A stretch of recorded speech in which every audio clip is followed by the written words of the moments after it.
Ok, donc le résultat d'impression c'est ça.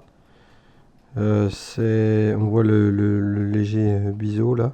Mais bon, pas de miracle, hein, c'est du filament, donc du coup la qualité du rendu sur les petites zones là est pas terrible parce qu'il n'y a pas assez en fait, la bûche n'est pas assez fine pour extruder du plastique à cette épaisseur là, ce qui fait que on a des vides ou alors on a des pertes de qualité en termes de rendu. Ça, ce sont les limites des imprimantes de type filament fondu. Et nous, on va avoir un autre type d'imprimante qui est une imprimante de type résine, en fait, où là, le mode de fonctionnement est totalement différent du filament fondu, c'est-à-dire on a un plateau, là, comme celui-ci, qui vient se marier à un écran hein, dans de la résine qui est dans le bac qu'on voit là. Et en fait, à chaque couche, parce que là, c'est aussi tranché par couche, mais uniquement par couche, pas par segment aussi, à chaque couche, en fait, l'image va être affichée sur un écran qui est ici à la base.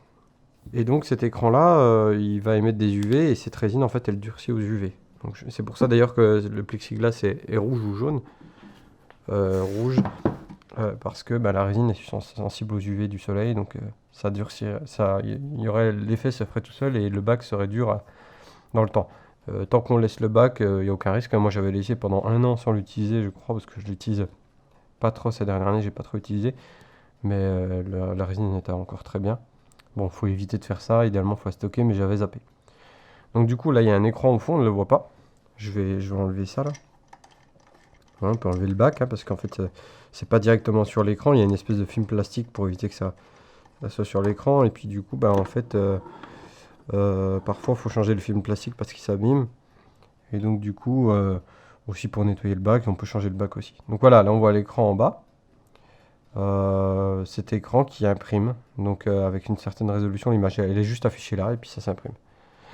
Et en fait, à chaque couche imprimée, une certaine durée d'exposition, je crois qu'on peut régler dans le logiciel de tranchage, et ben on va figer pendant quelques instants l'image sur l'écran. Et donc ce qu'on fait, nous, de notre côté, c'est qu'on vient mettre ceci ici, tac, comme ça, voilà. Et lui, il va venir plonger dans la résine quand on va mettre le home, en fait. Ça, c'est juste un petit ventilateur avec un charbon pour filtrer les émanations, parce que c'est vrai que ça sent assez fort.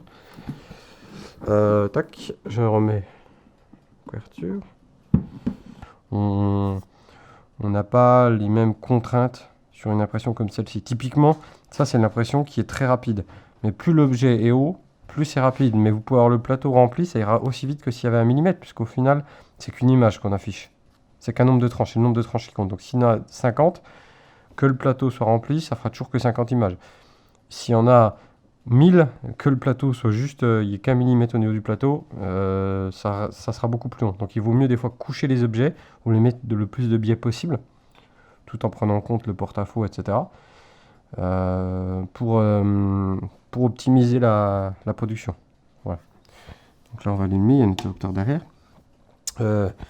Et par contre, la qualité de quelque chose comme ça dépend de la résolution de l'écran. Là, c'est un écran 4K, je crois, un truc de genre. Enfin bref, ou peut-être moins, je sais plus, mais c'est bien plus que la Full HD, parce que c'est des pixels au final. Hein. Ce sont des pixels et c'est impressionnant. La qualité n'a aucun rapport. C'est utilisé pour faire des trucs au niveau micrométrique, je dirais. C'est vraiment très très précis.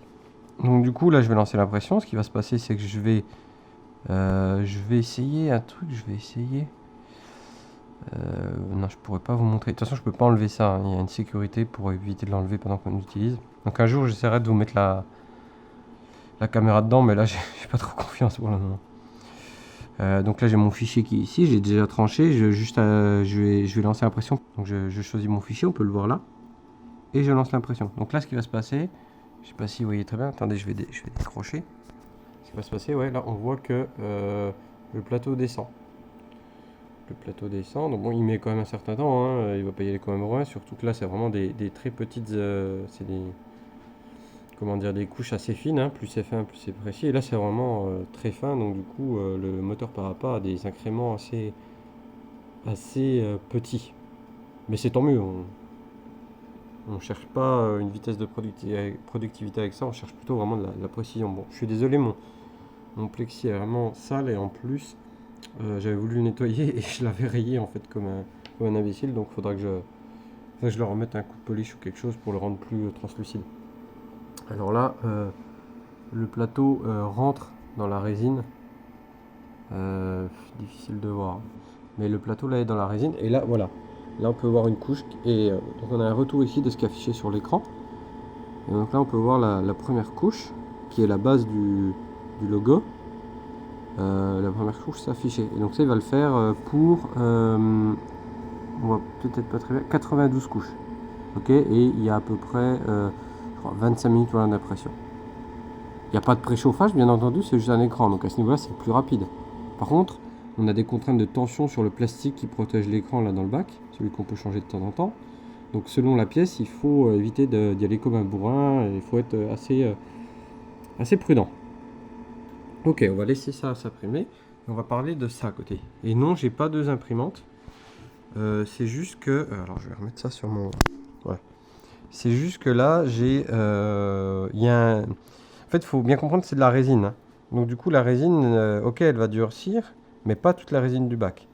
Et donc, comment dire, comme c'est pas toute la résine du bac qui va durcir, l'objet qui va en ressortir sera trempé de résine, on va dire quelque part. Et donc, il faut le nettoyer. Pour le nettoyer, en général, on met dans de l'alcool de ce type-là, donc isopropylique, et c'est un alcool qui est à 99,9% pur, donc 1 litre est quasiment 1 litre d'alcool, sans colorant et sans parfum. Et ça c'est bien quand vous allez nettoyer votre pièce, ça laisse moins de résidus, donc ça fait une plus belle pièce. Malheureusement cette qualité elle vient à un prix, je sais plus combien ça coûte, mais ça c'est assez cher. Donc là bon, je me suis pas embêté, j'ai pris de l'alcool, je sais plus quel alcool, mais un alcool qui marche pour moi, je crois que c'était de l'alcool à brûler ou quelque chose. Bon, certains diront non, faut pas prendre ça, faut absolument prendre de l'isopropylique. Bah déjà moi je vais leur dire ça marche pour moi, donc très bien. Je fais pas, j'ai pas fait d'études particulières sur les meilleurs alcools. Je ne doute pas pour avoir essayé en nettoyant la pièce de façon un peu plus individuelle que ça c'est très très bien, c'est même excellent. Ceci étant dit, je ne sais pas si pour moi il est très intéressant d'investir dans un truc comme ça et d'en mettre à peu près 3,5 litres, donc ça reviendra très cher. Je préfère garder ça à côté et l'utiliser quand j'ai besoin de nettoyer. Donc du coup voilà pour ça.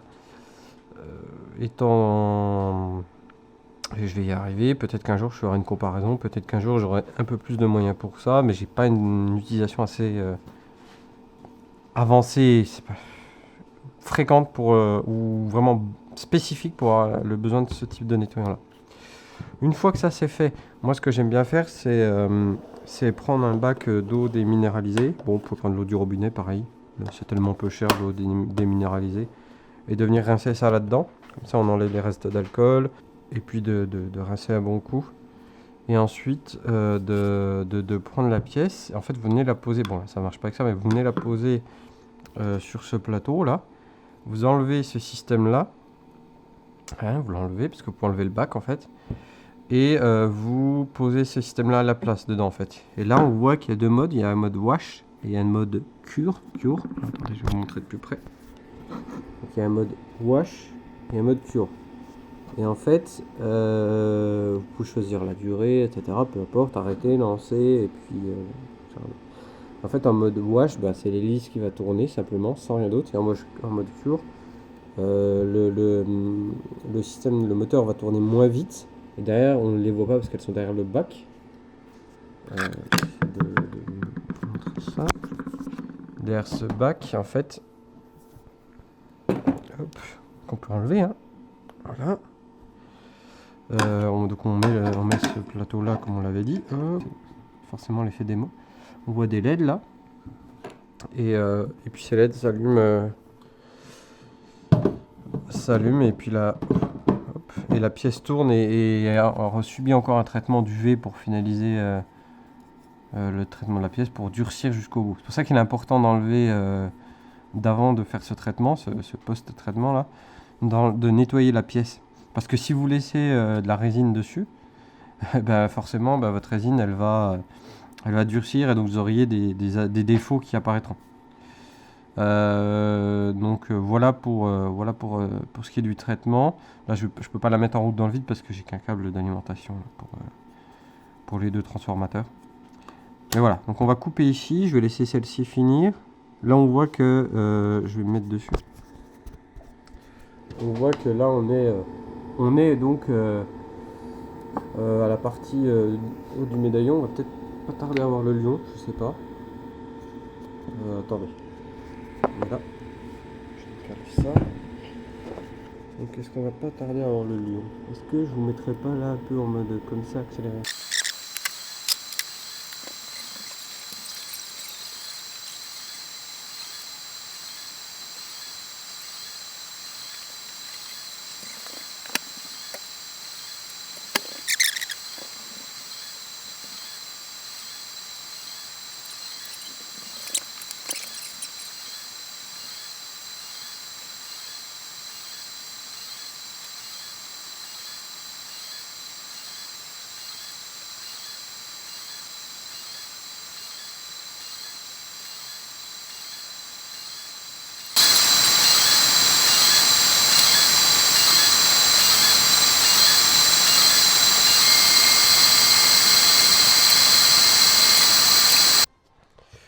Donc là l'impression c'est fini. Avant de basculer sur le nettoyage, je vais remettre en mode nettoyage justement.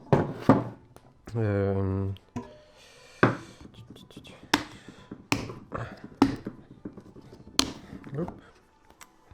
J'en ai peut-être mis un peu beaucoup, je me rends compte. On verra bien. Donc c'est aimanté un peu. Enfin là c'est une... Il y a une, comment dire, une forme. La forme du bac est dans une empreinte, on va dire. Donc du coup, pas de problème de bien le positionner ou quoi. Puis on le voit de toute façon que ça se place bien. On voit que je vais y arriver, le espèce de ventilateur, les pales là se bougent un coup. Donc là on peut ouvrir ça. Tout doucement. Voilà, mettre ça de côté. Donc là on a le bac de résine et là la pièce elle est au-dessus. Donc ça s'imprime de bas en haut, enfin de haut en bas, enfin de bas en haut, c'est à l'envers quoi. Je coupe mon petit ventilateur.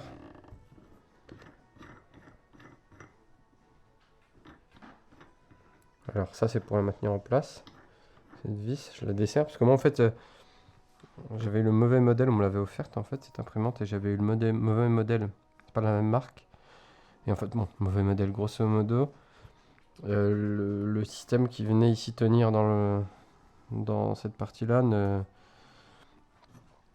convenait pas, donc j'ai dû imprimer cette pièce là avec ma filament pour adapter un peu ça. Donc voilà, j'ai fait en sorte que ça vienne se visser ici.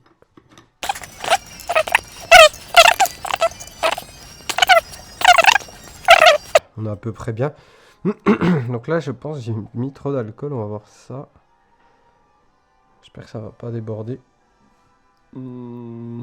Ça a l'air bon. J'ai quand même bien calculé mon coût. Alors je vais quand même essayer. Voilà. Donc là on a la pièce qui est à l'intérieur. Normalement on peut mettre ce panier là pour mettre les pièces directement dedans. Moi je l'utilise pas parce que de toute façon la pièce en général elle adhère plutôt bien au plateau.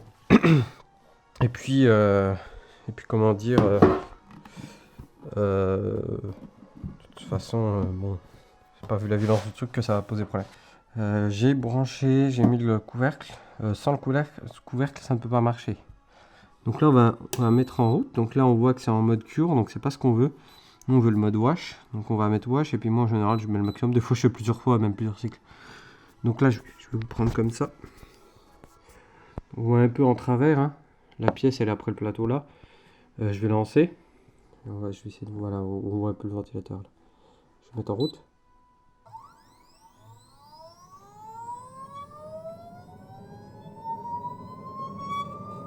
Voilà, donc là ça fait un tourbillon, mais vraiment c'est pas bien efficace le tourbillon. Hein.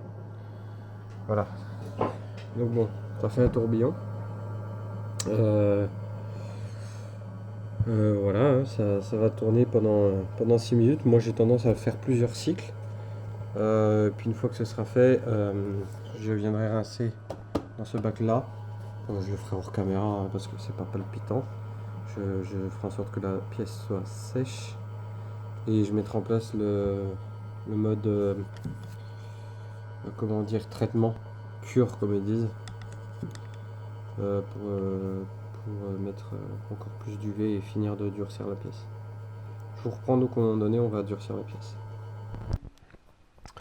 Donc voilà ce que ça donne une fois nettoyé, comment dire, nettoyé dans de l'alcool et puis rincer un petit coup dans de l'eau. Bon, c'est pas tout à fait sec, mais c'est pas très grave. On voit que la qualité est quand même bien meilleure qu'en filament. Il n'y a pas photo, c'est bien meilleur. Je sais pas si vous voyez très bien, mais comment dire, la qualité d'impression d'une imprimante en mode, comment dire, résine est infiniment supérieure à celle de filament, quoi. Après, le prix n'est pas le même non plus, donc il faut savoir ce qu'on veut. C'est pas la même utilité, voilà, c'est pas le même volume non plus. Donc là, il faut essayer d'enlever ça. Bon, au final, ça a été assez facile à décoller. J'ai pris ce dans ma cuisine, ça c'est pour les mortiers. J'ai tapé un petit coup sec avec cette spatule en plastique qui est fournie avec l'imprimante et c'est venu tout seul. Alors ce qui est aberrant, ce qui est purement aberrant dans ce genre de... Je vais faire un petit truc pendant ce temps. Je vais faire tremper ça là-dedans. Ce qui est aberrant avec cette impression, alors je la tiens délicatement parce qu'elle n'est pas tout à fait traitée, c'est la qualité à l'arrière, regardez.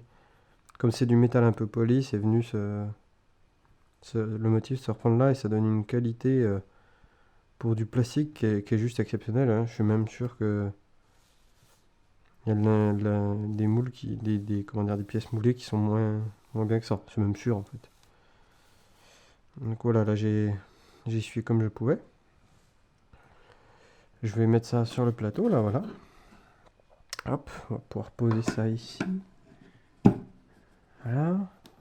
Donc on va pouvoir mettre ça. Passer en mode cure. Pareil, je mets 10 minutes. Et là voilà, la pièce elle va être encore traitée aux UV grâce au LED en face. Voilà. Je sais pas si on peut voir mieux par là-dessus, mais voilà. Donc il y a quand même pas mal de volume. Je sais qu'il y a au moins autant de volume que, si ce n'est plus que sur ce que le plateau propose, ce que l'autre imprimante propose, donc c'est très bien. Et voilà, donc là c'est parti pour 6 minutes. Donc moi j'ai tendance pareil à le faire plusieurs fois. C'est peut-être psychologique avant tout, mais en tout cas ça va être bien. Je reparlerai du fait que la finition soit excellente et que la résine donne une meilleure finition et de ce traitement là après avec une idée que j'ai en tête. Je vous en dis pas plus, on en reparlera dans une autre vidéo, mais j'ai une intuition. On verra ce que ça donne. Donc voilà, je vais laisser tourner et puis on va comparer de plus près les deux pièces une fois que l'autre est bien traitée et sèche. Voilà, tout dépend ce que vous voulez. Après, il y a des résines un peu spéciales pour ce genre d'imprimante. Une céramique, des choses comme ça. J'ai vu ça, c'est intéressant. Le seul, je préfère, hormis pour les pièces vraiment très précises, c'est bien pour les figurines par exemple, mais je préfère ce genre d'impression, filament, déjà parce que c'est un peu ce que j'ai découvert en premier. Mais c'est aussi parce que ça, c'est quand même assez compliqué. Il faut manipuler de la résine, il faut nettoyer, donc c'est salissant. C'est pas plug and play, on va dire. Enfin, d'une part, c'est plus facile, je trouve, à régler qu'une imprimante à filament, parce qu'il n'y a pas de problème de lit, de température, de toutes ces choses-là, ça n'existe pas, il n'y a pas de température là-dedans. Mais d'autre part, c'est plus salissant. Et le rendement n'est pas le même, et le volume. Donc vraiment, c'est de l'impression 3D, mais je pense que c'est deux sous-domaines vraiment différents, quoi. La mécanique poids lourd, c'est de la mécanique, mais c'est pas du tout la même mécanique que de l'automobile, même s'il y a beaucoup de notions qui se retrouvent. C'est pas les mêmes proportions. Ça veut pas dire que un mécanicien poids lourd va peut-être faire ce qu'on fait sur une voiture ou quoi. Bon, l'exemple est peut-être un peu bancal, on pourrait parler de carrosserie et je sais pas moi de detailing, ça concerne la carrosserie dans les deux cas, la peinture. Mais du coup, c'est pas le même objectif à la fin. C'est pas les mêmes procédés. Donc voilà, j'attends que l'autre soit traité. Et puis on comparera les deux sans commentaire, je vous ferai des plans, quoi.